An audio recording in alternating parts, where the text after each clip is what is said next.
जय श्री राम। शंखनाद में आपका स्वागत है। बिहार का फैसला हो चुका है और एनडीए बम्पर सीटों के साथ सरकार बनाने जा रही है और ये बम्पर सीटों का आंकड़ा 200 का होने वाला है। 200 से ऊपर भी जा सकता है और जो अभी रुझान है वो 190 से 195 से ऊपर के रुझान हो चुके हैं और एनडीए का आंकड़ा 200 तक छू रहा है। ये बम्पर सीटें जिसकी कल्पना सारे सर्वे ने भी नहीं की थी, ये सर्वे भी फेल हो रहे हैं जो डर डर कर दिए गए थे। आपको मैंने जो सर्वे दिखाए थे और आपने देखा होगा कि 200 देने वालों में मुश्किल से एक पीपल्स डायरी, जिसने वो भी अपर बैंड में 200 सीटें दी थी, कोई सोच भी नहीं पा रहा था क्योंकि डर सता रहा था। जैसे कि लोकसभा चुनाव में के बाद पोस्टर्स को रुलाया गया, गालियां दी गई, हड़काया गया, फिर हरियाणा के चुनाव में जो डर डर के आंकड़े दिए गए, कांग्रेस को जिताया गया, उसके बाद सब पलट गया। तो ये लोग बड़े सतर्क होकर आंकड़े दे रहे थे और एनडीए को 160 सीट तो देने में, एक आध पोल में दी गई थी 160 सीट, एक या दो में, वरना 150 से ऊपर देने में इन्हें डर लग रहा था। लेकिन जब जनता ने वोट दिए, जनता ने सीटें दी, तो वो तो 200 पर जाती हुई दिख रही है। एनडीए में जदयू और बीजेपी दोनों ने कमाल का प्रदर्शन किया है और बीजेपी अभी तक बड़ी पार्टी बनती हुई दिख रही है। आसपास जदयू भी है, कभी जदयू का आंकड़ा भी ऊपर जाता है।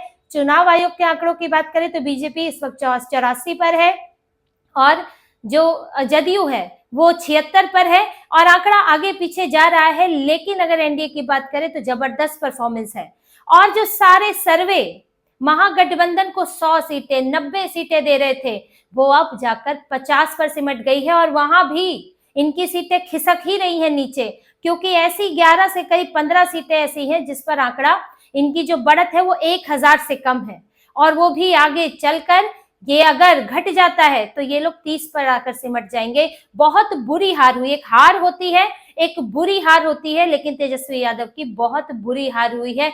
पूरा महागठबंधन धराशायी हो चुका है। इस वक्त करीब अगर सभी सीटों पे देखें तो कहीं 2 राउंड की, कहीं 5 राउंड की, कहीं 7 राउंड की वोटिंग हो चुकी है और एक रुझान लगभग तय हो गया है क्योंकि समय काफी हो चुका है और ऐसे में बदलना बड़ा मुश्किल होता है क्योंकि अंतर बहुत ज्यादा है। कहाँ एक 200 छू रहा है और एक कहाँ 50 भी नहीं छू पा रहा है एनडीए और महागठबंधन में, तो बदलाव होना तो लगभग नामुमकिन है। सीटों का कुछ अंतर हो सकता है और हो सकता है कि सीटें 210 के पार भी निकल जाए, क्योंकि अगर ये जो 1000 से कम वाली सीटें हैं महागठबंधन की, अगर वहां पर इनको हार देखने को मिलती है तो उसमें बीजेपी और जदयू पूरा गठबंधन जो है वो 200 के पार जा सकता है, 210 के पार जा सकता है। और ये जो तेजस्वी यादव की तुलना की जा रही थी, जो तेजस्वी यादव ने कहा था कि मैं मुख्यमंत्री का चेहरा हूं, बिहार में महागठबंधन मैं ही चलाऊंगा, लेकिन तेजस्वी यादव कहीं नजर नहीं आ रहे हैं नीतीश कुमार के आसपास। तेजस्वी यादव की टक्कर हो रही है चिराग पासवान से। चिराग पासवान 22 सीटों पर आगे चल रहे हैं और तेजस्वी यादव की पार्टी अगर चुनाव आयोग के आंकड़ों की बात करें तो 33 सीटों पर आगे चल रही है। आपकी तो यहाँ पे टक्कर हो रही है चिराग पासवान से। सबसे छोटे, एक जो छोटे पार्टनर है, तीसरे नंबर के पार्टनर है एनडीए के अंदर, आप उससे टक्कर में है। हो सकता है उससे भी कम सीटें आपकी हो जाए और चिराग पासवान आपसे निकल जाए, तो आपसे आगे निकल जाए। तो यहाँ पर बहुत बुरे हाल है। तेजस्वी यादव के तो करियर पर प्रश्न चिन्ह लग गया है कि ये पिछली बार कम से कम इन्हें ये राहत थी कि ये हारे थे, लेकिन अच्छे अंतर से हारे थे, अच्छी सीटें इन्हें मिली थी और राजद के पास दूसरों को कहने के लिए भी था कि कांग्रेस की वजह से हारे, इसकी वजह से हारे, दूसरी पार्टियों की वजह से हारे, कांग्रेस के मार्जिन बहुत कम रहा, स्ट्राइक रेट खराब रहा, ये सब कहने को था। लेकिन इस बार तो वो भी नहीं है।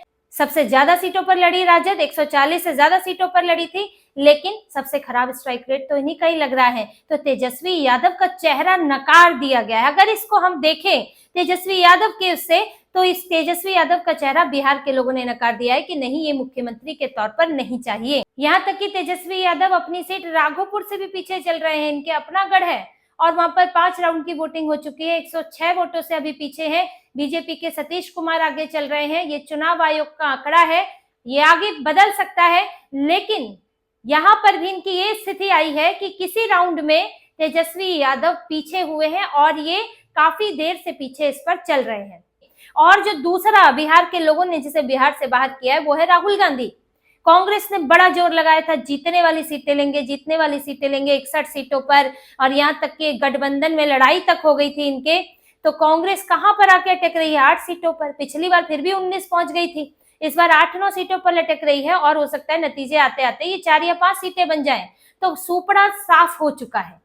पूरा बिहार की जनता ने इनको जीरो पर लाकर एक तरह से रख दिया है। ये कुछ एक सीटें मिली है, वो तो एक अब मिलनी ही है, कुछ सीटें तो आपके उम्मीदवारों के चलते भी आपको मिल जाती हैं, लेकिन ऐसे बिहार की जनता ने पूरी तरह नकार दिया है। और अगर हम रीजन वाइज भी देखें तो इन्हें कहीं बढ़त, कहीं इनकी स्थिति अच्छी नहीं है।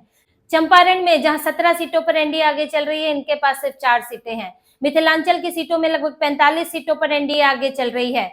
कोसी में 17 से 18 सीटों पर आगे चल रही है, और भोजपुर में 33 सीटों पर आगे चल रही है, और जो महागठबंधन है वो 15 सीटों पर आगे है। और सीमांचल में भी एक खास कमाल नहीं कर पाए हैं। सीमांचल में भी एनडीए जो है वो 11 सीटों पर आगे है, और महागठबंधन भी लगभग 10-11 सीटों पर आगे है।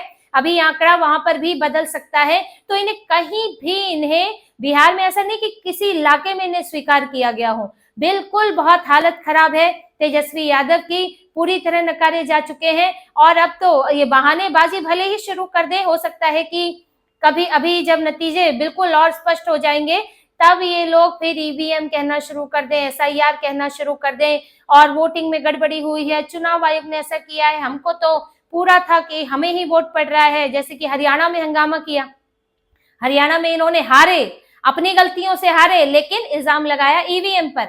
हो सकता है अपनी नाक बचाने के लिए ये लोग अभी फिर चुनाव आयोग पर ठीकरा फोड़ने लगे कि देखिए एसआईआर हुई थी इसलिए इतना सब हो गया, देखिए ये फलाना गड़बड़ी की गई है। ये लोग अपना इज्जत बचाने को इस पे ठीकरा फोड़ सकते हैं, लेकिन अंदरूनी तौर पर सिर्फ टव्वल होगी। झगड़ा होना तय है कि किसकी वजह से हारे, क्यों दोहरी सीटें हुई, ये जो फ्रेंडली फाइट हो रही थी उस पर नुकसान हो रहा है इनको, कुछ जगहों पर बछवाड़ा में नुकसान हो रहा है इसका, क्योंकि वहां पर लेफ्ट और कांग्रेस की फ्रेंडली फाइट चल रही थी। तो ये पूरा ये आंकड़ा दिखाता है कि अब बिहार में महागठबंधन की बिहार के लोगों को जरूरत ही नहीं है, और इनके सारी तिगड़में फेल हो रही है। जो बड़े बड़े आलतू फालतू वादे किए थे, एक एक घर में सरकारी नौकरी, तो बिहार के लोगों ने ये कह दिया कि हम बेवकूफ नहीं बनेंगे। और जो आंकड़ा दिया जा रहा है वो सारे सर्वे को फेल कर रहा है। जो सर्वे डर के मारे दिए जा रहे थे वो अब दिखा रहा है कि ये बम्पर जीत है।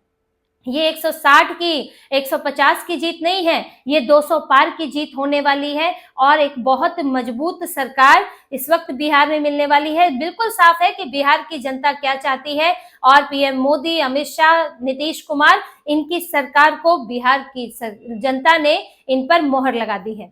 तो इसी तरह की और खबरें और विश्लेषण आपके लिए लाते रहेंगे, हमसे जुड़े रहिए, सब्सक्राइब कीजिए, कमेंट कीजिए। बहुत बहुत धन्यवाद। जय श्री राम।